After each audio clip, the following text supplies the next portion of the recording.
My name is Emily Johnson. I have a husband, Stephen, of the same age and a 7-year-old daughter. We decided to go on a family trip for the first time in several years.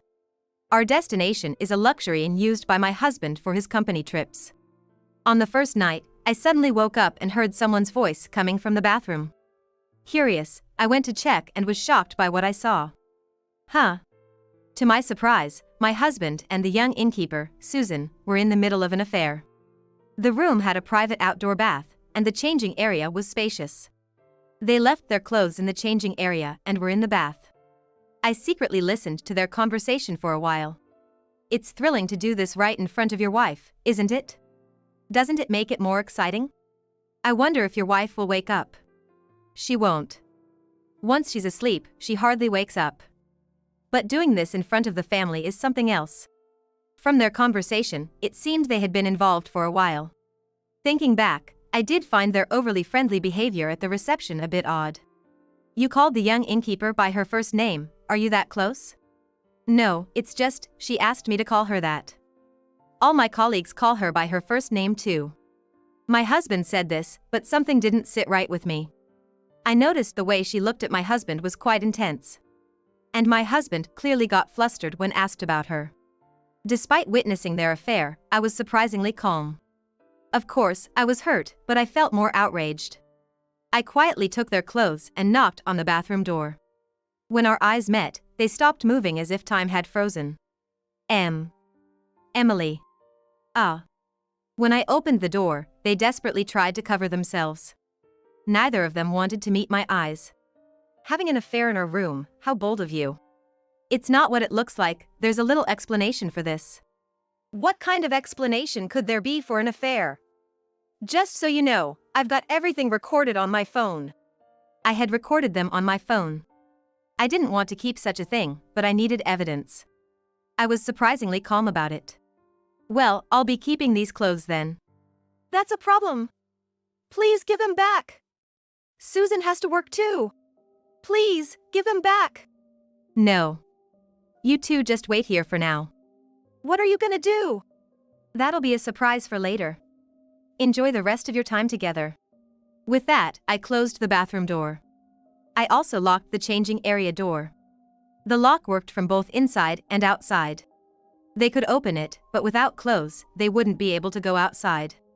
As I was packing up, my daughter woke up. Mom, what's wrong? I'm sorry, but you need to go home with me now. Why? What happened? Then, the daughter glanced towards the bathroom. The bathroom was visible from the room, and upon seeing two people there, she let out a small scream. Why is Dad? Her voice was trembling. It was no surprise she was shocked after seeing such a scene. I hugged my daughter. I'm sorry. What's Dad doing? That person is from the inn, right? Dad betrayed me and you, Nancy. I'm sorry you have such a terrible father. The daughter seemed to understand something even as a child. The husband was desperately gesturing something to her, but her eyes had completely lost their warmth. I'm fine as long as I have you, Mom. I'll follow you no matter what. I was pleased to hear my daughter's words. My mind had been made up since I saw the affair. But I had thought she might not want to leave her father. Thank you. Let's go home for now. Okay. Then, I picked up our bags and left the room.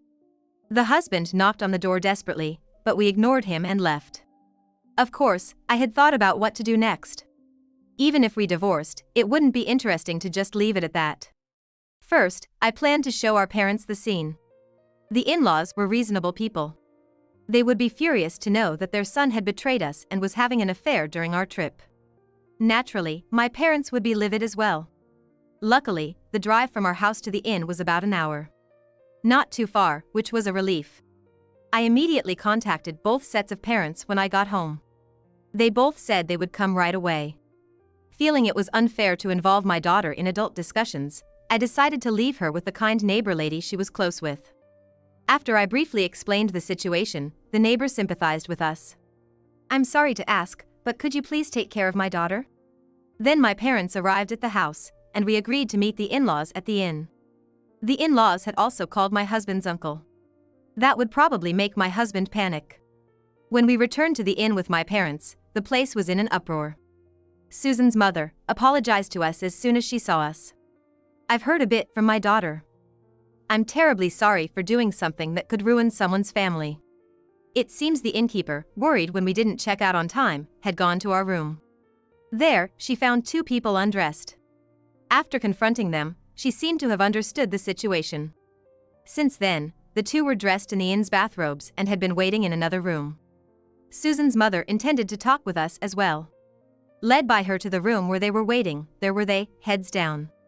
Stephen turned pale at the sight of his parents-in-law and my parents. The first to approach Stephen were his parents-in-law.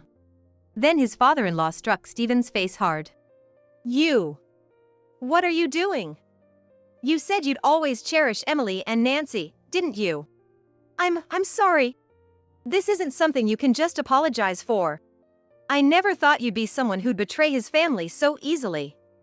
And an affair in your room at the inn, what were you thinking? I'm really sorry." Stephen fell silent.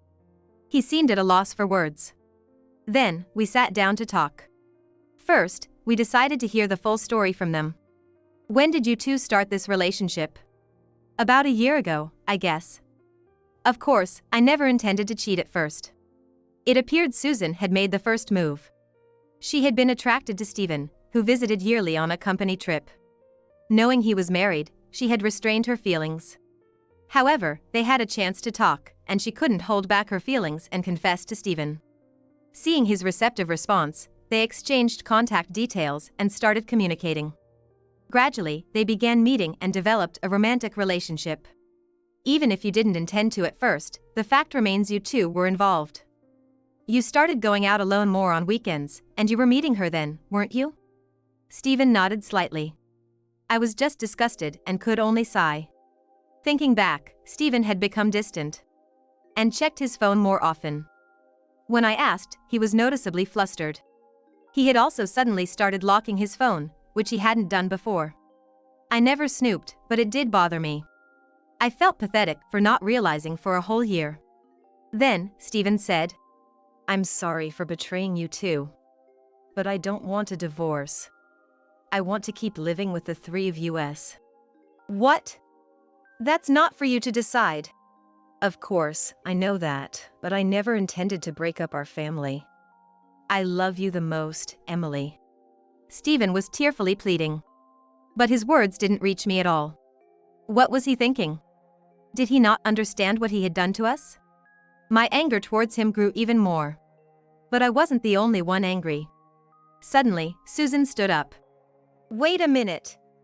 Stephen, you said you were gonna marry me, right?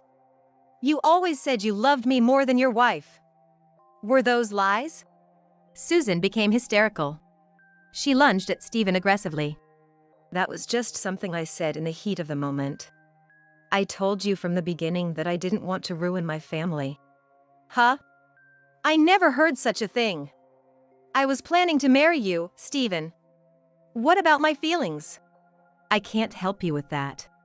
Stephen must have led her on with his words. I felt a bit sorry for her. Then, the innkeeper, Susan's mother, went to her daughter. "Enough of this.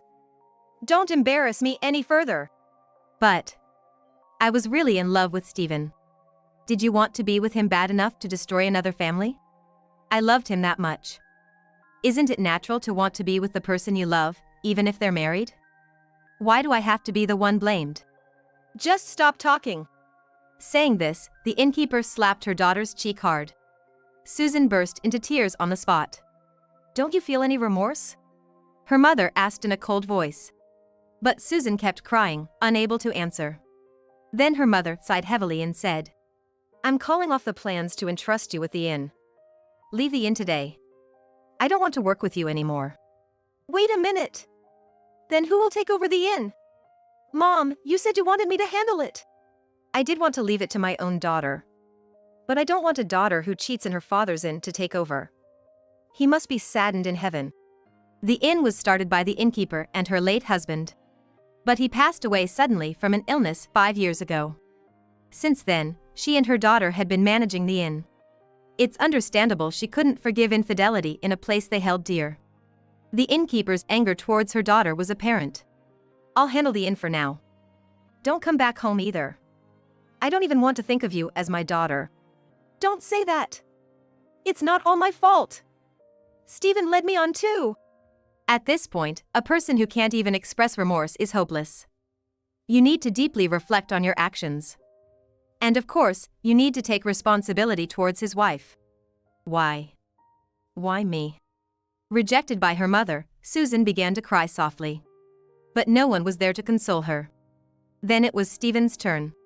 His parents-in-law approached the shrunken figure of Stephen. You know this, but we're cutting ties with you. Don't ever come back home. Are you serious? We're serious. We never want to see your face again. Stephen loved his mother. He seemed hurt by his father-in-law disowning him, but being rejected by his mother seemed to hurt more. Stephen began to cry, shaking like a child. Why did I ever fall for such a pathetic man? It's a mystery to me now. His uncle approached the crying Stephen next. There was a reason his uncle had come. I'll report this incident to your boss. You're in sales, and if this affects your clients, it'll be a problem. Please, don't report this to my boss. If I get fired. The company won't fire you easily, but you'll surely lose your place there. The boss is a devoted husband. If he hears about your affair, he might not even speak to you anymore. Please, just don't tell my boss. Stephen, trembling, pleaded with his voice. His uncle, who runs his own business, is a CEO. Stephen got his current job through his uncle's connections.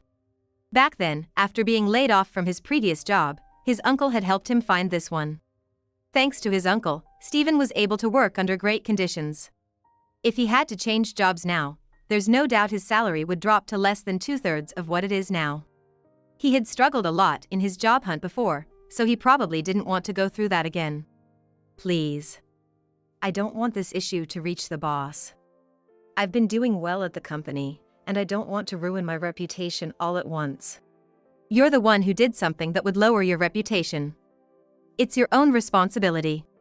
Of course, I know I'm the one at fault, but I think you know this, but I'm also cutting ties with you. Even if you lose your job and struggle to find another, don't come asking for my help.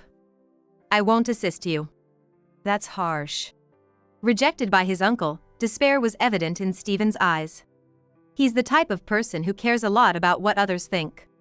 If he's ostracized at work, it's highly likely he'll quit. He seems to believe that everything would be fine if we don't divorce. Emily, you would struggle if you divorced me, right? Why would you think that? Because we have Nancy, and you alone would have limits in supporting her. Despite what Stephen says, there would be no issue if he wasn't around. I work full-time and earn more than him. Plus, I have savings from before we were married. My parents have also said they would support me if anything happened, so there's no need to force myself to stay with him. Stephen seems to believe that I would struggle if we divorced. Nancy is growing up, and she's talented, so her education will cost a lot. She needs my support. I don't know what you're misunderstanding, but I can raise her by myself. Did you forget that I earn more than you?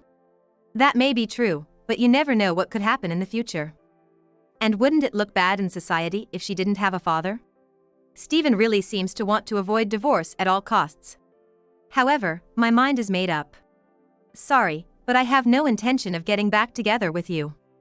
Even if it was just one affair, anyone would be turned off after seeing that. I'm angry now, but I'm also deeply hurt. I'm sorry. But I'll never betray you again.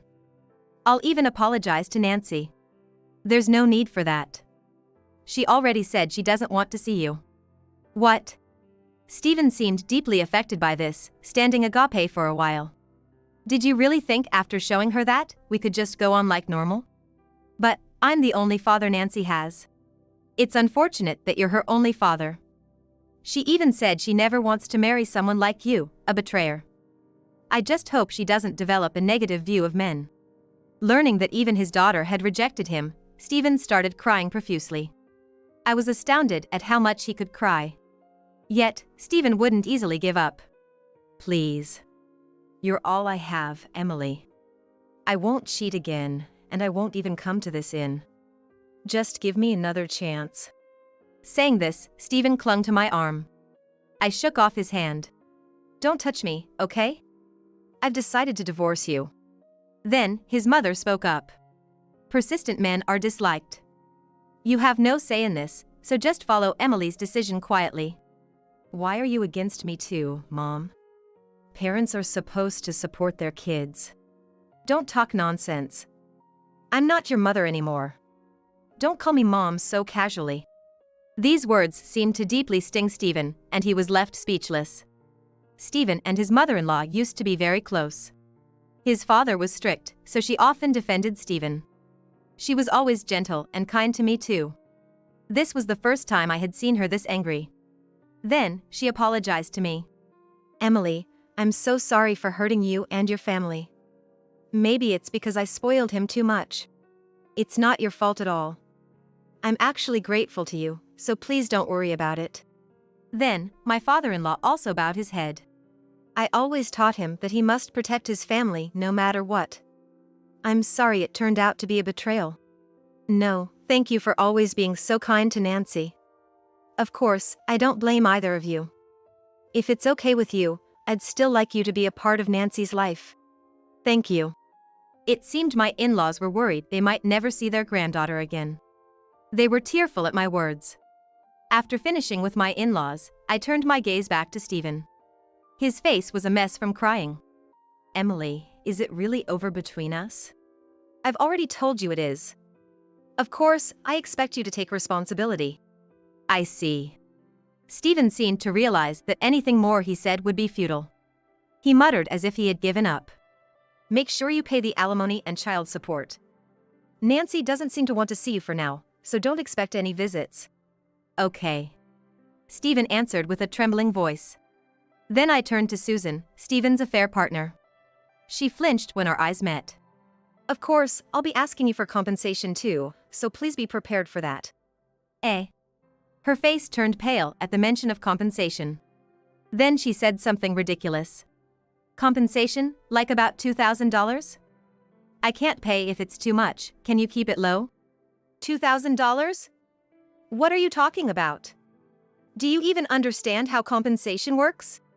Susan's statement made her mother, the innkeeper, turn red with anger.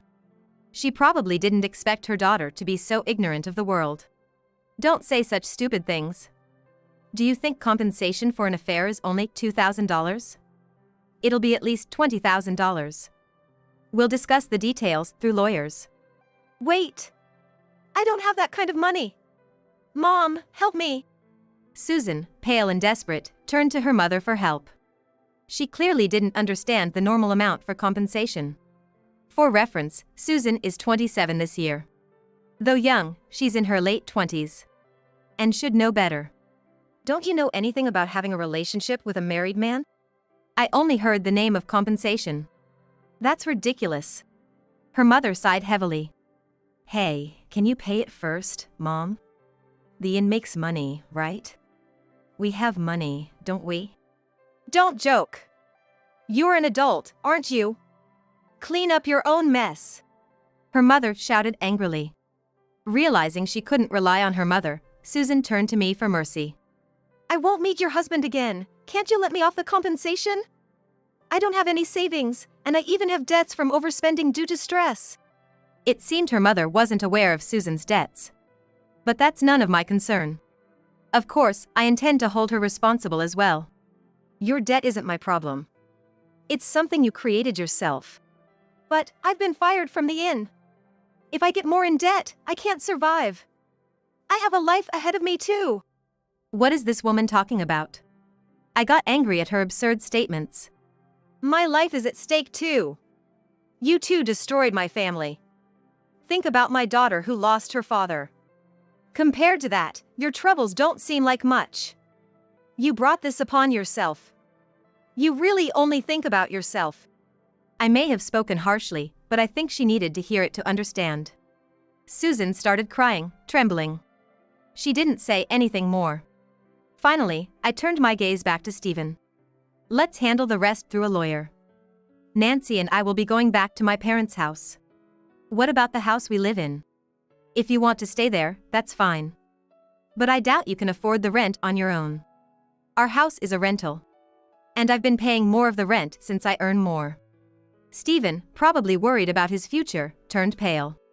How am I supposed to live from now on? Don't ask me. Why don't you live with her? After we divorce, you're free to do as you like. Susan still seems to have feelings for Stephen. But he remains silent, looking down. He probably has no intention of being with her. It was all just a game to him. Susan whispers tearfully. I'm sorry. Stephen apologizes without making eye contact, still looking down. Then Susan starts crying loudly like a child. Her cries could be heard outside the room, and some staff peeked in. Susan knew Stephen was married and still got involved, so I have no sympathy for her. I decided she must take responsibility too. Our divorce was eventually finalized. Thanks to the lawyer, the negotiations went smoothly. Stephen couldn't argue against the legal professionals. We demanded a lump sum for compensation from both Stephen and Susan. On top of that, Stephen had to pay child support and we settled the property division properly. Stephen handed over all the shared assets and paid the child support in full. It was his way of showing some remorse. After the divorce, Stephen quit his job when his affair was exposed at work. He struggled to find another job and is now living in an apartment and working part-time. With the compensation and child support, his savings must be nearly gone, so he's likely living a tight life. Susan is also making ends meet with part-time jobs. As for me, I moved to an apartment with Nancy to start a new life. Nancy doesn't want to see her father, so there's no need to force a meeting. I still have a good relationship with my in-laws and visit them occasionally. I'm looking forward to a brighter future with Nancy, just the two of us.